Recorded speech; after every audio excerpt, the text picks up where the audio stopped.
Cruz, ¿cómo está? Muy buenos días, gracias por acompañarnos aquí en Radio Uno. ¿Tienen o no tienen los votos en el Parlamento para designar miembros del TC? Muy buenos días. Muy buenos días, ¿cómo estás? Particularmente creo que sí lo tendrían, si no sería en vano poner en agenda del Pleno este tema si es que no tuvieran ya los 87 votos. Y en ese sentido el escenario es bastante preocupante. E incluso creo que si es que se tratara de una repartija o de un intercambio de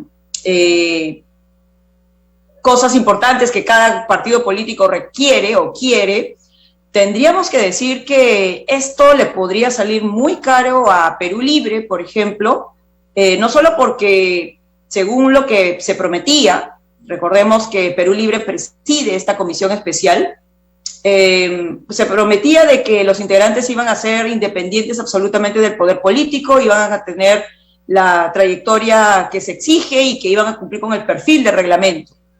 Pero no solamente por eso, sino porque si se tratara de intercambio de luchas preciadas que se tienen, acabamos de ver cómo es que el mismo Congreso ha rechazado el proyecto de ley de la reforma por una nueva constitución, que es, dicho sea de paso, una de las propuestas políticas prioritarias de Perú Libre. En ese sentido, se evidencia de que en este momento quienes están sacando el mayor provecho de esta situación caótica es el fujimorismo, el aprismo y las fuerzas políticas que coinciden con los hechos y las impunidades que estos partidos políticos tienen a lo largo de su historia, ¿no? Por eso es bastante preocupante que los primeros puestos, los que van a ser votados, y recordemos, se vota uno por uno de acuerdo al reglamento, son personas que están relacionados a estos dos partidos políticos, ¿no? El doctor Francisco Morales Sarabia y el abogado Gustavo Gutiérrez Tixe, que dicho sea de paso, como lo recordamos la vez anterior, si este postulante, Gustavo Gutiérrez, hubiera sido ya miembro del Tribunal Constitucional, se encontraría con el grupo de los 3 magistrados que votaron a favor del indulto de Fujimori, a pesar de que eso era largamente inconstitucional. No solo estamos aquí viendo retrocesos serios en lo que es todo el proceso de lucha por el acceso a la justicia de las víctimas en el periodo de la violencia, sino que también vemos a personajes que están relacionados con el poder económico. Últimamente hemos visto sentencias, por ejemplo, que van en contra del derecho a la consulta previa. Hemos visto sentencias que están favoreciendo a las empresas y a los entes bancarios en contra del Estado y la necesidad tributaria de recoger impuestos. Y también estamos viendo que esta elección de estos 3 primeros candidatos, en donde se suma la doctora Luz Pacheco, abona a lo que no deberíamos tener en el Tribunal Constitucional, ¿no? Y eso es altamente preocupante.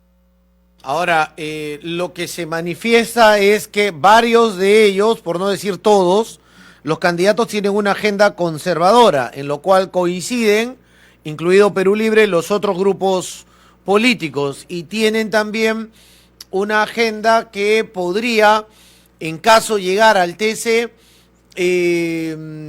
votar a favor de las normas aprobadas en el Congreso, como la de la SUNEDU y la que con mis hijos no te metas, que acaban de pasar, que parece que serán observadas, pero que en un momento llegarían al Tribunal Constitucional, que por ahí tienen cierta coincidencia, pero yo me preguntaba temprano también que si no es un juego que le puede salir caro a Perú Libre, porque la agenda principal de Perú Libre, lo he dicho ayer Cerrón, es el tema de la constituyente, y con este TC, o sea, con los cambios que podrían hacer, su constituyente no pasa ni a cañones. Exacto, tú lo acabas de mencionar, y como ya habíamos señalado que este Congreso haya rechazado el proyecto de ley que promovía la nueva constituyente, es evidencia de que no se va a permitir que accedan a instancias como el Tribunal Constitucional que pueden definir este tema a personas que le den una chance. Entonces, no sé si es un problema de ingenuidad, no sé si es un problema de querer seguir intercambiando de repente algunas agendas, pero lo cierto es que los perfiles de quienes estarían siendo elegidos para el tribunal son personas que no están a favor de una nueva constituyente y que en todo caso, si es que sí, no necesariamente como lo plantea Perú Libre, de repente con algunos límites, y en efecto, como tú has señalado, una agenda antiderechos, ni siquiera conservadora, sino antiderechos. Y eso es sumamente preocupante porque, como lo ha señalado también, esto es algo en lo que sí coinciden los extremos, ¿no? La extrema derecha, y no sé si llamarlo extrema izquierda, pero Perú Libre está coincidiendo con ello. Y eso va a ser un serio problema y va a terminar de reventar los pocos espacios de legitimidad que el gobierno tiene. Ahorita están habiendo algunas reformas normativas, como por ejemplo el currículum con cero perspectiva de género y también lo relacionado con el derecho de las mujeres, que se vincula directamente con el serísimo problema que tenemos de la violencia contra la mujer, los abusos sexuales. De nada va a servir que después el gobierno quiera imponer cadena perpetua a todos cuando la mejor prevención es que estos delitos no existan, y para que eso suceda, lo mejor es trabajar desde la educación, que los chicos y las chicas sepan sobre su educación sexual, sobre los peligros. Se me ha ido el audio, Cruz. ¿Me copias? A ver. ¿Me copias, Cruz? Sí, ahora sí. te escucho. Ya, perfecto. Ahora, te voy a pedir un favor, porque tú ya lo hiciste eso acá en la radio, pero por lo menos recuérdanos quién es Francisco Morales, el 1, Gustavo Gutiérrez, el 2, y Luz Pacheco, que creo que está en tercero. Sí, claro que sí. Mira, Francisco Morales Arabia fue hace muchos años, cuando en el Tribunal Constitucional estaba como presidente Carlos Messía, ahora ex congresista de Fuerza Popular y actual postuló, asesor. ¿No? Así es, que también postuló, dicho sea de paso. Francisco Morales llegó a tener un importante cargo administrativo y de gestión en el Tribunal Constitucional, secretario general, y como tal, de acuerdo a un informe de la Contraloría que hizo público y de los reporteros, participó indebidamente sin observar el cumplimiento de los requisitos de una postulante a un puesto de trabajo en el tribunal. Estábamos hablando en su momento de quien es esposa del presidente en ese entonces del Tribunal Constitucional, Carlos Messía. Había un conflicto de interés, pero además, según Contraloría, no se cumplían con los requisitos para el cargo. O sea, no solamente este señor, que es el número 1, contrató a la esposa del presidente del TC en el TC, sino que además la señora no cumplía los requisitos.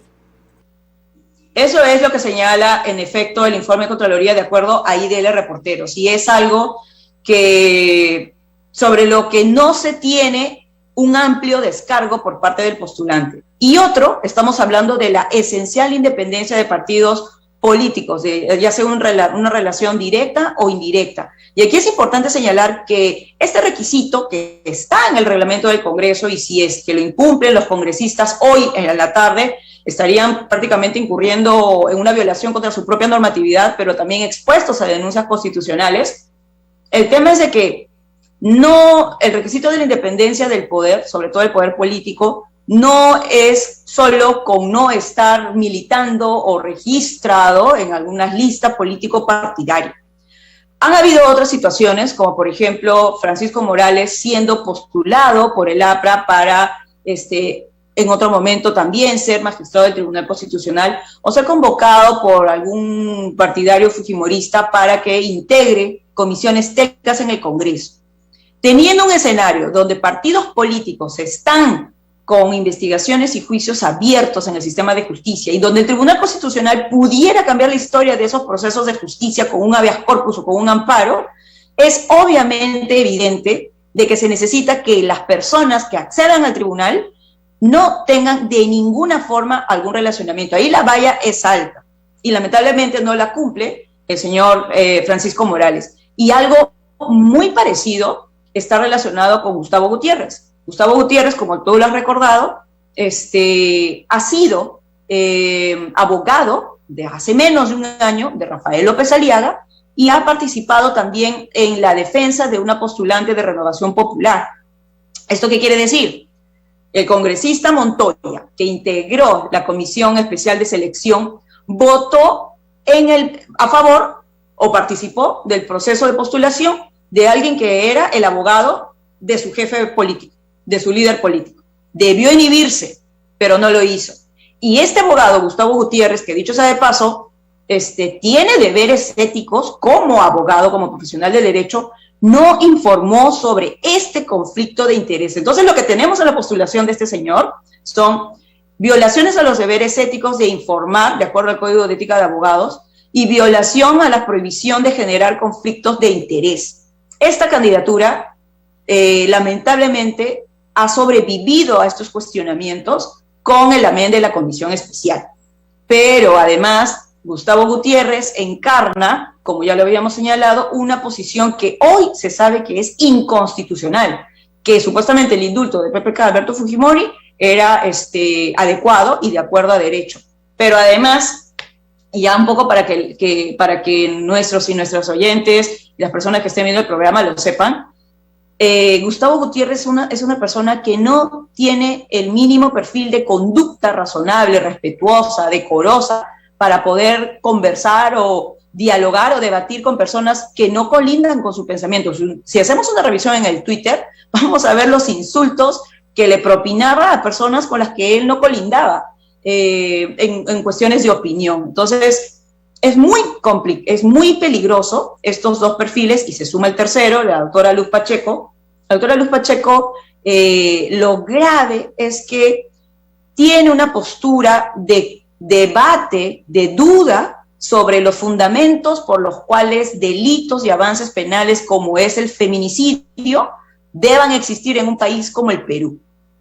Entonces, esto es cuestionar no solamente si en el Perú se debe manejar herramientas de protección como los delitos relacionados con el feminicidio, sino también cuestionar desde sus bases lo que es la perspectiva de género. La doctora había señalado en su entrevista pública de que para ella era imposible o no le parecía creíble que una mujer pueda ser violentada por el solo hecho de ser mujer. Y sí, eso pasa en el país. Entonces, imagínense, ¿no? Imagínense que tengamos una postura no conservadora, repito, porque las posturas conservadoras son actores legítimos de debate. Esta es una postura antiderechos, violatoria de derechos, de retroceso en las garantías que ya habíamos avanzado.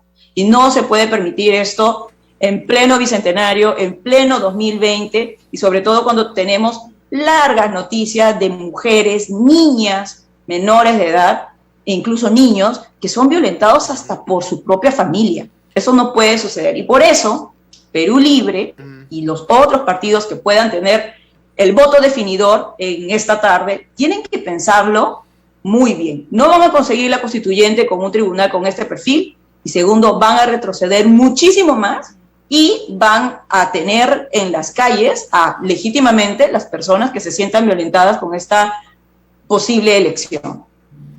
Me estoy preguntando qué pueden negociar, porque en realidad su posición principal es el tema de la Constitución. Lo demás tienen intereses en el tema de las universidades nacionales, tienen intereses en el tema de género, las posiciones que manejan al interior de Perú Libre. ¿Puede llegar algún recurso de Cerrón al TC para favorecerse él?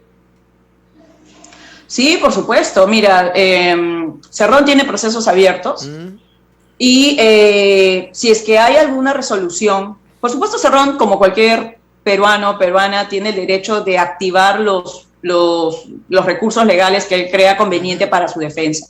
Pero el problema es cuando la propuesta de un recurso legal como un amparo, por ejemplo, o un habeas corpus en relación a las investigaciones penales, pueda ser presentada y resuelta de una forma indebida, sin motivación, sin justificación razonable por parte del Tribunal Constitucional, y que esa consecuencia sea la impunidad en una investigación penal. Pero si mira lo que hizo Blume.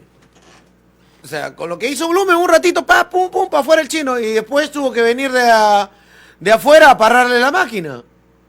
Exacto, sí. Eso es lo que podría volver a pasar, ¿no? el problema de todo esto es que no estamos viendo con claridad el impacto que esto tendría. No solamente vamos a tener un tribunal constitucional que estaría acorde con estos retrocesos en derechos, sino también acorde con estos procesos posibles de impunidad en la lucha de la justicia contra la corrupción, etcétera, sino que además el tribunal se puede convertir en bombas de tiempo que genere que las personas que se sientan vulneradas, mujeres, menores de edad, los pueblos indígenas, por ejemplo, que ya han comenzado a hacer paros en contra de la sentencia del Tribunal Constitucional, sigan saliendo a las calles. ¿Y qué es lo que va a venir ahí? Una respuesta como lo que ha habido en las últimas semanas contra los protestantes con armas de fuego. Eso es lo que vamos a nuevamente generar. Supuestamente este es un gobierno que iba a hacer las cosas diferentes y no está haciendo esto. Y cooptar el Tribunal Constitucional con perfiles que estén aptos para sus posibles intereses, lo único que va a hacer es incendiar lamentablemente más la pradera cuando lo que necesitamos es estabilidad, ¿no? Y eso es lo que... ¿Por qué antes se marchó contra la repartija y hoy no? Ese es un serio problema. Mira, yo creo, disculpa por la bulla, porque creo que afuera están haciendo una construcción. La repartija de los otros momentos, si te das cuenta, eran pre-pandemia, ¿no?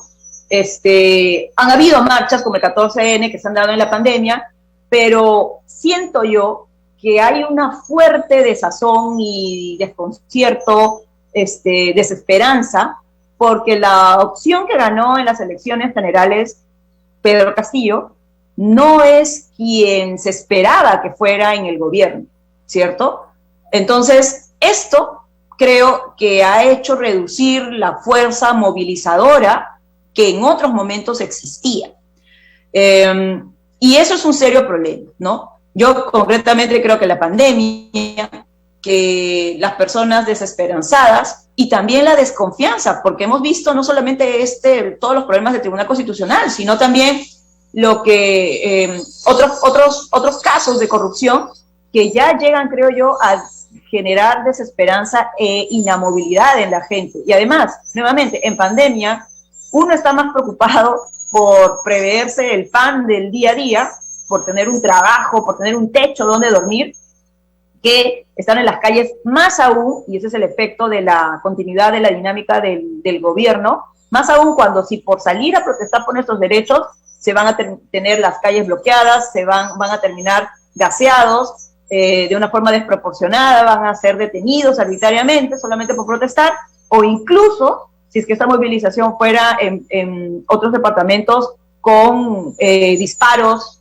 de perdigones en los ojos o en el cuerpo, como ha sido. Entonces, particularmente creo que estos factores han hecho que hoy por hoy no hayan esas movilizaciones de la repartija. Y dicho sea de paso, los jóvenes en este momento tienen otras agendas en las que también están abocados, ¿no?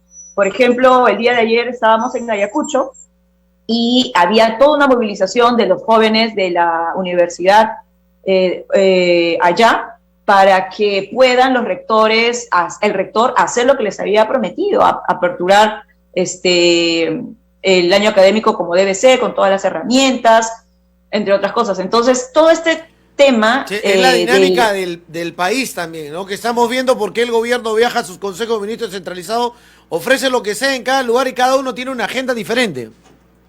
Sí, es un gran desorden que, como te estás dando cuenta y como nos estamos dando cuenta, genera el caos social, que genera la desorganización y está asfixiando las protestas legítimas. Y nuevamente, eso era un escenario que no prometía el gobierno de Pedro Castillo, ¿no? Entonces, se está generando un mayor caos, se está generando una mayor desazón ciudadana que genera una mayor inamovilidad, y esto ayuda al gobierno, porque no solamente va a decir, no tienen la fuerza para luchar por los derechos en las calles, sino que además pueden decir, si no marchan es porque están de acuerdo con lo que estoy haciendo, lo que es falso, dicho sea de paso. Y también creo yo, un actor y eso es lo que está también haciendo la derecha, que no se quiere coincidir pues con salidas absolutistas y autoritarias como el tema de la vacancia. si Pedro Castillo tiene que salir del gobierno, que salga por algo que sea debido y por la vía procedimental adecuada, pero no porque eso es una exigencia desde siempre, incluso desde antes que el Jurado Nacional de Elecciones de los resultados definitivos sobre la postulación de Pedro Castillo. Entonces, mucha gente no quiere coincidir con esa finalidad, y si es que la movilización va a aportar a eso, pues hay muchas personas que no quieren coincidir en ese fin, dicho sea de paso, inconstitucional, ilegal, que en efecto desmoviliza también. Claro, entonces, yo creo que la mayoría está acá al centro y que quiere movilizarse, pero que no quieren que lo vinculen ni a la izquierda ni a la derecha, y quieren que haya meritocracia, que se hagan bien las cosas, que se respeten las normas, que se mejore la economía y otras cosas, pero siente que al salir se lo jalan los provocadores, o siente que se lo jalan los antiderecha bruta y achorada, ¿no? Entonces, no, oye, yo creo que la mayoría ahí, pero no encuentra el espacio para expresar de alguna manera sin ser señalado por los otros que están incendiando la pradera. Aparte que son invisibilizados, ¿no? Las pocas iniciativas que han habido no se evidencian ni se comunican a través de los medios de comunicación, ¿no? Siempre los medios de comunicación además aportan a poner este discurso de o de derecha o de izquierda, no hay nadie en el centro, todos juegan para uno u otro lado, y ese discurso también invisibiliza a la gente que está queriendo simplemente que se avance hacia adelante, ¿no? Sin intereses políticos partidarios ni procesos de impunidad. Yo ya me autocalifiqué de caviar ya. Porque si caviar es pedir meritocracia, uno tiene que ser caviar. O sea, que haya buenos ministros, que haya buenos magistrados del Tribunal Constitucional, que se respete sus currículos, sus carreras, que haya mérito, eso es algo terrible que no te plagien las tesis. Sobre todo Cerrón, porque el término caviar es un término generado por la derecha para tratar de eliminar en el discurso público a quienes toda su vida, por lo general, no digo que todos lo hayan hecho, pero a quienes toda su vida han trabajado por los derechos de los colectivos gremiales trabajadores y posteriormente por las personas víctimas de la violencia. Hoy se ha ampliado más. Y el término caviar viene porque no necesariamente esos grupos son de personas que tuvieron tuvieron escasez en sus economías. Son grupos que han tenido y tienen privilegios económicos porque estudiaron en tales universidades, pero eso no deslegitima la razón por la cual están trabajando, que es la promoción de derechos fundamentales, etcétera. La idea de caviar sale de ahí. La izquierda o personas que piensan en que son de izquierda tratan de utilizar y replican ese sentir de la derecha, ¿no?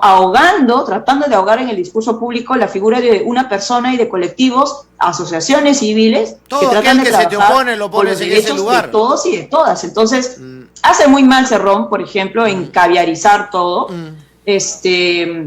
y hace muy mal tratando de justificarse siempre sin ninguna autocrítica, basándose en el discurso de es culpa de los caviares, ¿no? Y lamentablemente eso se está repitiendo en los jóvenes. Y todo es culpa de la Constitución. Que se sumaron a Perú Libre y que, dicho sea de paso, tienen legítimas demandas, pero que no son visibilizados y terminan reproduciendo los discursos de quienes sí aparecen al frente, ¿no? Como por ejemplo Cerrón. Sí, tienes toda la razón.